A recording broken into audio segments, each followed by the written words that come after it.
I'm going to real quickly talk to you about curvature and center points in 2 squared factorial designs.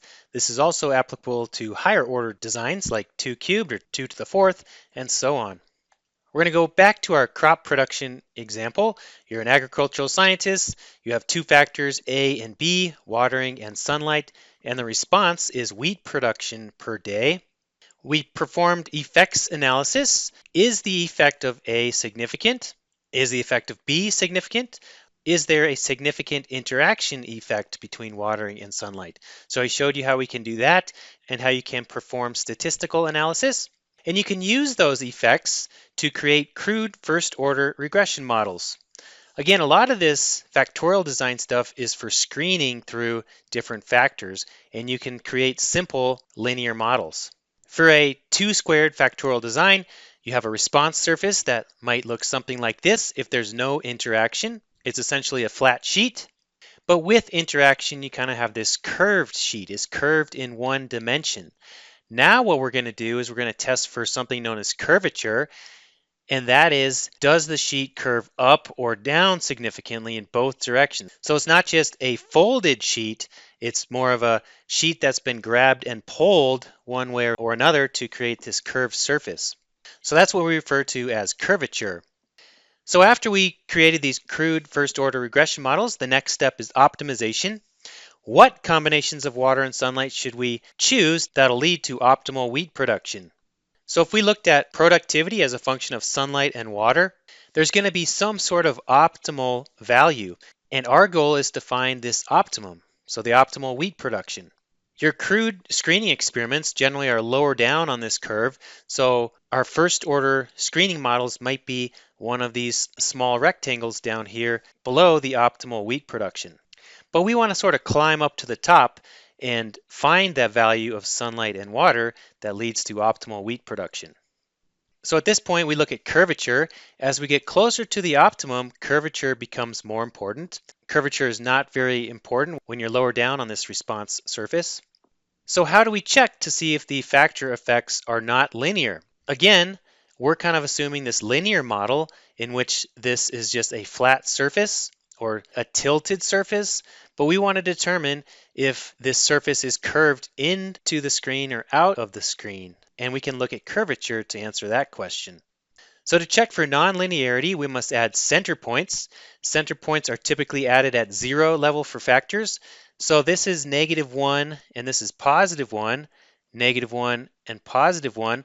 So a center point would essentially be 0, 0, and that's why it's known as a center point. To assess for curvature, we have to include one or more replicates of that center point. NC is the number of observations at that center point. And we can test for curvature. And testing for curvature actually allows for quadratic models. Now we can set up quadratic models where we have our first order terms and our interaction term, but now we can set up polynomial terms for x1 and x2. So these terms capture curvature. Let's go through an example. This is 14.6 in your book. To determine the optimum conditions for maximizing reaction yield, the time and temperature are varied. We get these 4 points known as factorial points, these corner points, and then we measure 5 center points in the middle. So we have 5 replicates. NF equals 4 and NC here equals 5. Note that if 2 replicates were measured at each factorial point, we would have gotten NF equal to 8. The average responses at our factorial points are 40.425, and our center points average is 40.46. And we need to determine if those two numbers are significantly different from one another. If they are, that means that we have curvature in our surface. We can test for significance of curvature using a hypothesis test, just like we've been doing for the last couple of weeks. The hypothesis test, the null hypothesis, the mean of the factorial points is equal to the mean of the center points. The alternate is that they are not equal. We can put together a test statistic for curvature, and that's just shown here. This sigma E hat here is the mean squared error of only the center points, and that can be calculated just by using the standard deviation of our center points. The degrees of freedom, NF plus NC minus 2. And if we do that here, we get our test statistic for curvature is equal to 0.252 in this case, and we can check to see if that's greater than a critical value. And for 7 degrees of freedom, this would equal 2.365. Because our test statistic is not greater than 2.365, we fail to reject the null hypothesis, and curvature cannot be proved to be significant. So if you were the experimenter, you might try to search around for different conditions, different factorial points, until curvature becomes significant. And once curvature starts to become significant, then you're getting close to the optimum.